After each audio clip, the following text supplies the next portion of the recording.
Software's Office of Wonders presents the Oddity Compendium, a beginner's anomaly education program. Welcome to the Oddity Compendium. Today, we will be learning about many wonderful and strange oddities that exist inside of, outside of, and around your universe. These strange phenomena can range anywhere from life forms, products, and organizations to even events and anomalous time periods. Important. The following information has been acquired from realities that may be separate from the one you are currently residing in. Please be aware that knowledge or comprehension of incompatible information may result in a conscious reality fracture.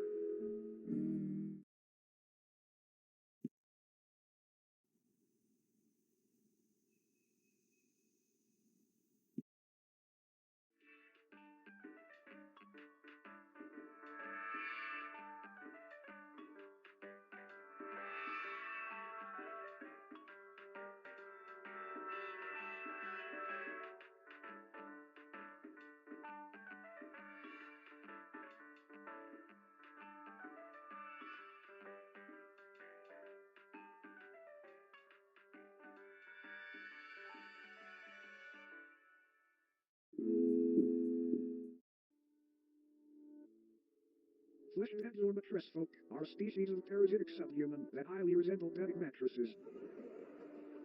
The body of a dormant fleshhead appears identical to a standard mattress. However, slicing the thin sheet-like skin reveals many soft organs, limb-like appendages, and a humanoid head which hides beneath the skin. They were first discovered in the late 1960s when a mattress company was surveying excess storage. Upon finding many seemingly pristine mattresses that had not been sold, they gave them away to thrift shops and people in need. The people who received the mattress folk initially had no issues with faux beds.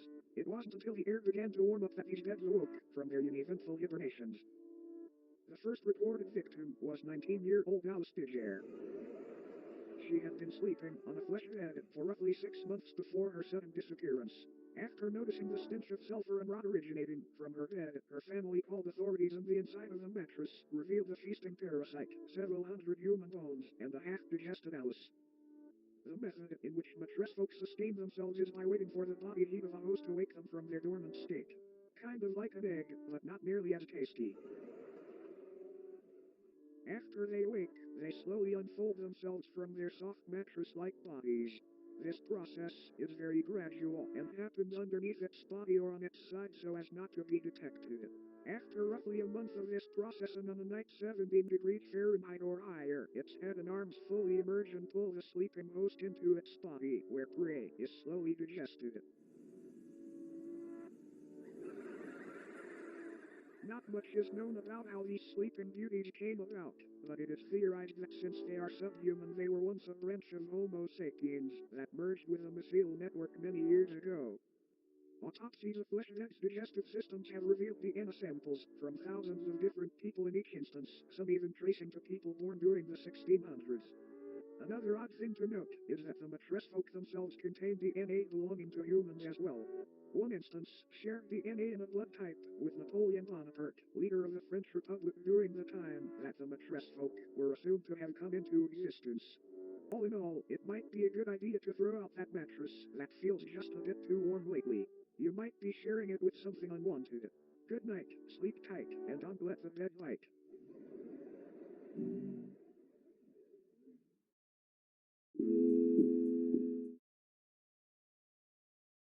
The headless microcosm is a sub-reality nearly identical to Earth save for the fact instead of humans, pale headless corpses remain in their stead.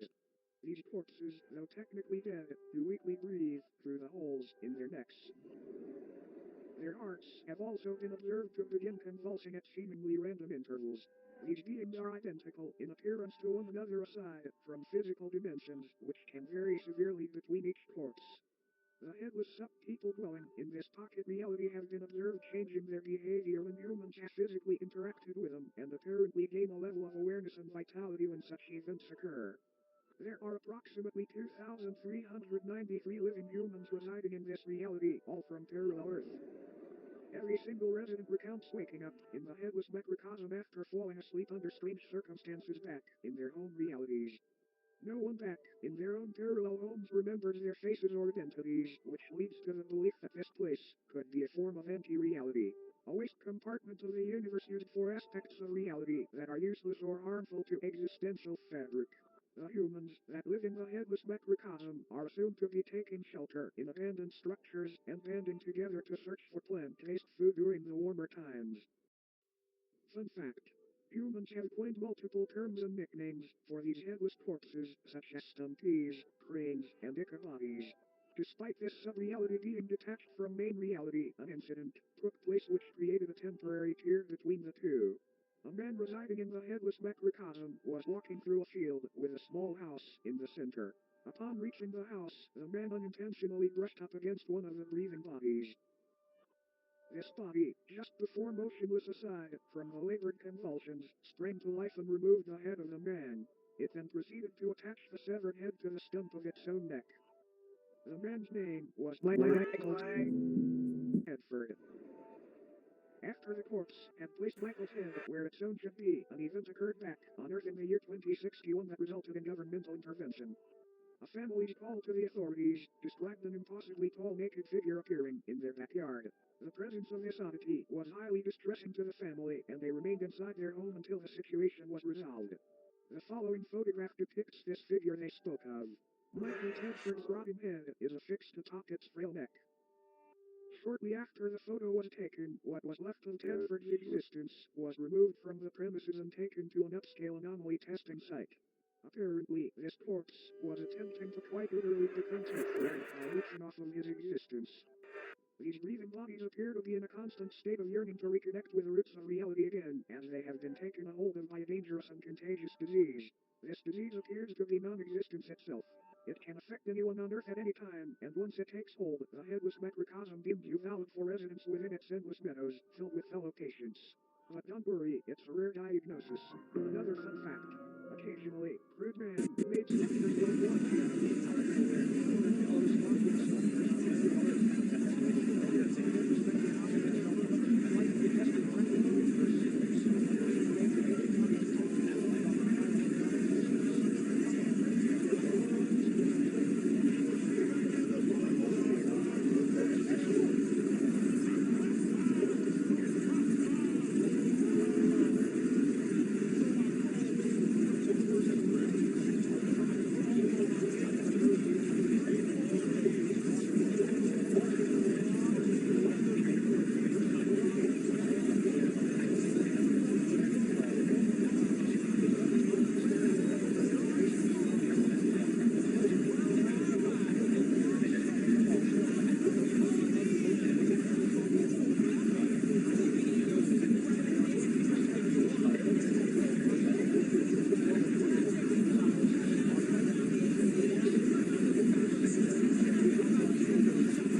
Maybe I can get them loose enough to admit who made the Easter egg. I just